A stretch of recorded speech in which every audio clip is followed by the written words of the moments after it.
یہ اظہار اس کے اور اس کے خاندان والوں کے لیے ٹھیک تھا۔ اس وقت وہ صرف اپنے گھر والوں کے بارے میں سوچنا چاہتی تھی، نہ ہی اس شخص کے بارے میں اور نہ ہی اپنے دل کے بارے میں۔ وہ گاڑی میں آن بیٹھی تھی، مگر اس کی نگاہیں وہاں باہر کھڑے زرداد ہاشم خان پر جمی ہوئی تھی، جو اس کی جانب سے رخ پھیر چکا تھا۔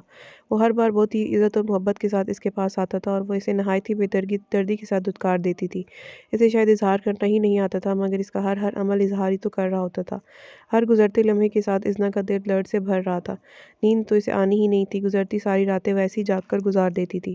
اس وقت بھی وہ بے چینی کی انتہا پر پہنچتے اٹھ کر ٹیرس پر آن کھڑی ہوئی تھی۔ اتنے دنوں سے اس نے اپنے بالوں میں کنگھی تک نہیں کی تھی۔ اس نے اپنا حلیہ اتنا رف بنا رکھا تھا کہ گھر کے کسی بھی فرد کو اپنے قریب بھی پٹکنے نہیں دیتی تھی۔ اس وقت بھی وہ بالوں کو کیسے کیچر میں مکید کیے ٹیرس میں کھڑی سامنے روڈ پر چھائی تاریکی کو گھور رہی تھی۔ شاید لائٹ گئی ہوئی تھی، اس وجہ سے باہر اندھیرا چھایا ہوا تھا۔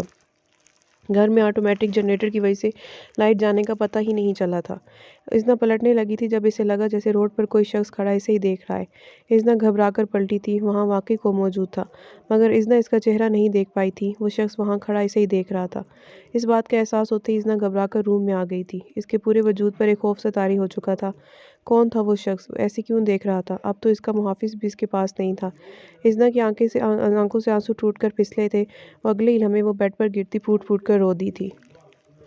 مجھے کچھ سمجھ نہیں آ رہا اذنا سے اس بارے میں کیسے بات کریں، وہ تو ابھی تک اس دکھ سے نہیں نکل پا رہی۔ بھابھی مجھے تو کچھ سمجھ نہیں آ رہی۔ اکمل آپ کی بات کر لیں پھر اذنا سے۔ روبینہ بیگم نے پھر دوست بیگم اور باقی سب کی جانب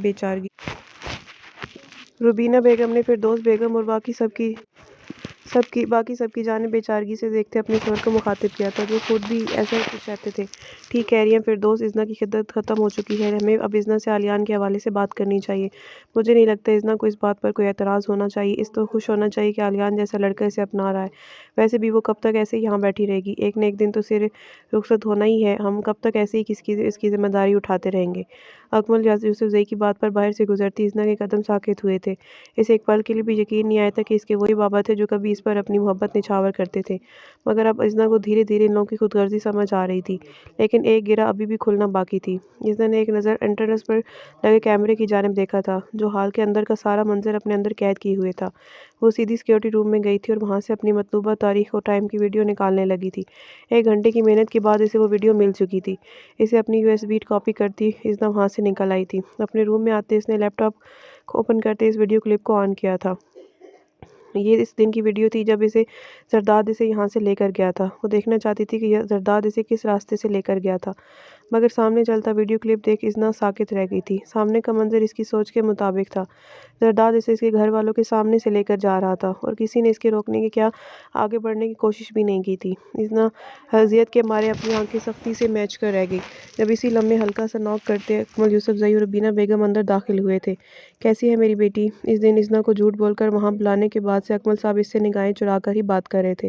وہ ابھی تک یہ نہیں جانتے تھے کہ اذنا اصل حقیقت سے واقف ہو چکی ہے۔ اذنا ان کی بات کو کوئی جواب نہیں دیا تھا۔ وہ چہرہ جھکائے خاموشی سے بیٹھی رہی تھی۔ اس کا چہرہ ہر احساس سے عاری تھا۔ ہمیں آپ سے ایک ضروری بات کرنی تھی۔ اکمل یوسفزئی اس کے انداز پر مشکل خود پر ضبط کیا اب کی بار قدرے سرد لہجے میں مخاطب ہوئے۔ آپ اپنے بھانجے سے میری شادی کروا کر اپنا بوجھ ختم کرنا چاہتے ہیں۔ میں سن چکی ہوں آپ کی باتیں۔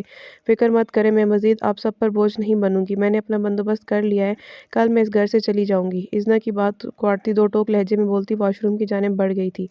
اذنا بیٹا ایک بار علیان کے حوالے سے سوچ۔ روبینہ بیگم نے کچھ بولنا چاہا تھا جب اذنا پوری قوت سے واش روم کا دروازہ بند کرتی دروازے کے ساتھ لگی پھوٹ پھوٹ کر روتی تھی۔ اس کا دل اذیت سے پھٹا جا رہا تھا۔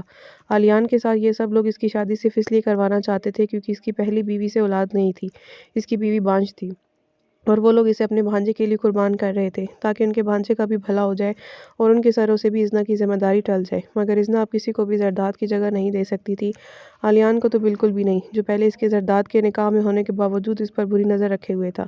لیکن اس بات سے اذنا بالکل انجان تھی کہ ابھی بھی اس کے آس پاس کوئی ایسا انسان موجود تھا جو اس کے ایک آنسو پر نظر رکھے ہوئے تھا۔ وہ بہت جلد اسے اور ان آنسوؤں کی وجہ سے بننے والے تمام لوگوں سے اس کا حساب لینے کا ارادہ رکھتا تھا۔ اذنا پورا دن روتی رہی تھی، جس کی وجہ سے اس کا سر درد سے رات تک اس کا سر درد سے پھٹنے لگا تھا۔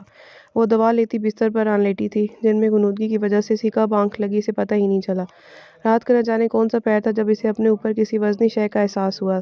خوف کے عالم میں اس کی آنکھ کھل گئی۔ اسے اٹھنا چاہا تھا مگر اس کے ہاتھ پیر ایسے جکڑے ہوئے تھے کہ وہ کوشش کے باوجود اٹھ نہیں پائی تھی۔ اس کی جان اس وقت نکلی جب اسے اپنے گردن پر کسی گرم سانسوں کا احساس ہوا تھا۔